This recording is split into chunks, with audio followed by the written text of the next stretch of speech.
Okay, guys. Well, here's the Devo for the day. I want to come from Genesis chapter 26, starting in verse 1. It says this: Now there was a famine in the land, besides the former famine that had occurred in the days of Abraham.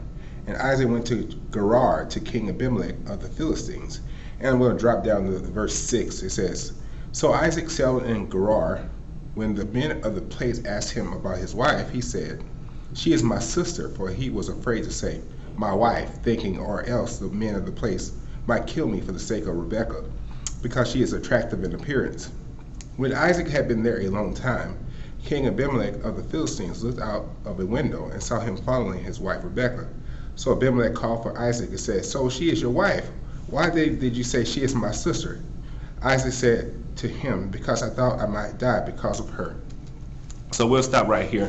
What I wanted to talk about today was, this kind of this account of Isaac essentially lying to King Abimelech about who his wife was. He told King Abimelech that his wife was his sister, right? But he was found out that was a lie, right? So he was caught in the lie that he kind of created in this situation. And what's interesting to me is that this is not the only account where you hear where somebody said, this is my sister, when they were talking about their wife. And who was that person who said that this is my sister, right? And it was really his wife. And that was Isaac's father, Abraham, or Abram, right? Abram, or Abraham, right? When he was in Egypt, he told Pharaoh that Sarah, or Sarai, was his sister, but it wasn't his sister, right? It was totally his wife. And he got caught, he got found out. And what I wanted to kind of mention here is that, we might think that when we do something that other people are not watching, or other people are not taking, or are not seeing what we're doing. And I'm not saying that Isaac saw his dad tell Pharaoh that, Sarah was his sister, but maybe there were stories, right? There were stories that were handed down where, people say, your dad, when he was down in Egypt, he told Pharaoh that, his wife is his sister, right? And so this type of sin, or this type of lying got passed down to Isaac. And so Isaac is doing the same thing, right? He's lying, right? And we have to be careful about how we role model for other people. And this is what I want to say here, right? We are all role models to people around us. We don't know who is looking at us at any given time. We might think that we're alone, or we might think that we're in private, or that nobody knows who we are, and there'll be somebody who's watching you, and they might emulate what you do. We have to be careful that we have a life that is led in a way that is honors and pleases God.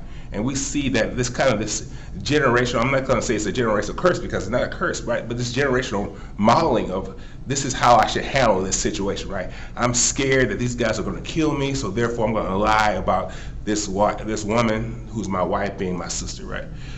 We could all be models, and I myself have to be careful about this. I have a son, and he sees what I do, right? I mean, I might act one way around other people, but he sees me when I'm at home. He knows how I am at home. He knows the type of behavior I exhibit at home. And what I'm exhibiting at home is modeling to my son the way he should behave in a particular situation, right? When there's hardship going on, right? He'll look at me and say, okay, this is the way I handle hardship. And the same thing with you guys, right? When you have with family or friends, especially if you're Christian, right? Maybe somebody who's a non-Christian, and they see you or how you handle situations, right? When something bad happens, or when something good happens, or when you're hanging out with your buddies, how do you behave, right? They're going to look at that and say, this is the way. If I become a Christian, this is the way I'm supposed to behave. Is your walk the way you are? You living your lifestyle pleasing to God, right? That other people emulate your life? In other words, right? Can they emulate the way you behave, right? Would you want them to? And for me, sometimes I was like, yeah, I can, but the other days I'm like, no, really, you shouldn't emulate me. I'm the worst role model, right?